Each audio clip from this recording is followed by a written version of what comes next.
Assalamualaikum Datuk Seri. Wan Zarul daripada TV3. Baik Datuk Seri, ada 3 soalan.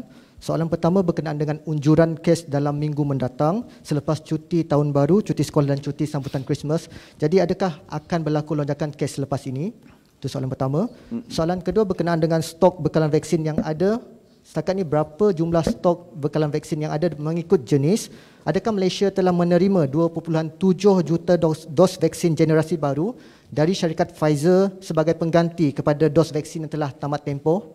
Dan yang ketiga, bagaimana pula dengan kaedah bagi mereka yang mahu mengambil dos penggalak ketiga? Adakah menerusi MySejahtera? Sebab kalau kita tahu sekarang ni MySejahtera masih lagi tidak mengeluarkan item untuk pengambilan dos ketiga. Baik. Soalan yang sangat baik, ya, saya kira saya boleh, ya. Hal unjuran itu semua itu memang dalam pemerhatian kita dan kita punya modeling untuk mengunjurkan, ya. Tetapi saya ingat saya minta untuk Datuk Dr. Narati ataupun Datuk DG menjawab dahulu dan boleh pas pada Dr. Narati. Ya. Kita menjangkakan bahawa kes akan terus meningkat. Ini adalah merupakan salah satu seperti mana yang disebutkan oleh YB Menteri tadi, salah satu daripada global punya fenomena di mana kes COVID-19 ini adalah dalam suasana yang mana semua negara mengalami peningkatan kes. Kita menjangkakan bahawa dia akan terus meningkat, tapi walau macam mana pun kita akan terus memantau supaya dalam situasi itu kita terkawal.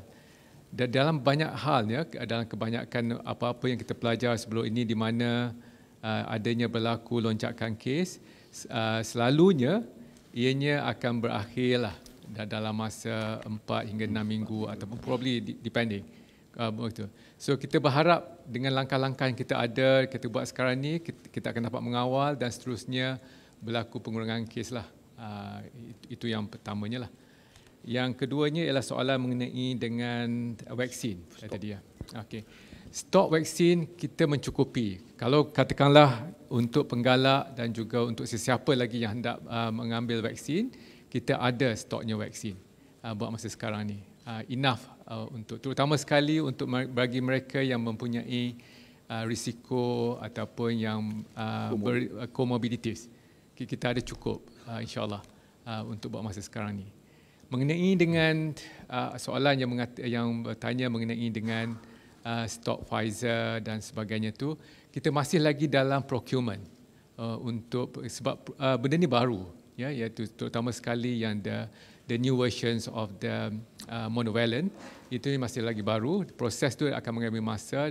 Dari segi supply pun saya rasa agak susah sikitlah sekarang ni. Jadi walau macam mana pun saya rasa dengan apa yang kita ada sekarang ni, ianya masih lagi efektif. Maksudnya vaksin yang kita ada sekarang ni boleh lagi melindungi apa-apa yang COVID-19 yang circulating virus yang berada buat masa sekarang ni lah. Kemudian yang ketiganya, untuk vaksin sekarang ni is very easy. Untuk booster, you boleh walk in je. Boleh pergi dan nak buat temujanji pun boleh, nak walk in pun boleh. Kita bagi kemudahan untuk dari segi untuk mendapatkan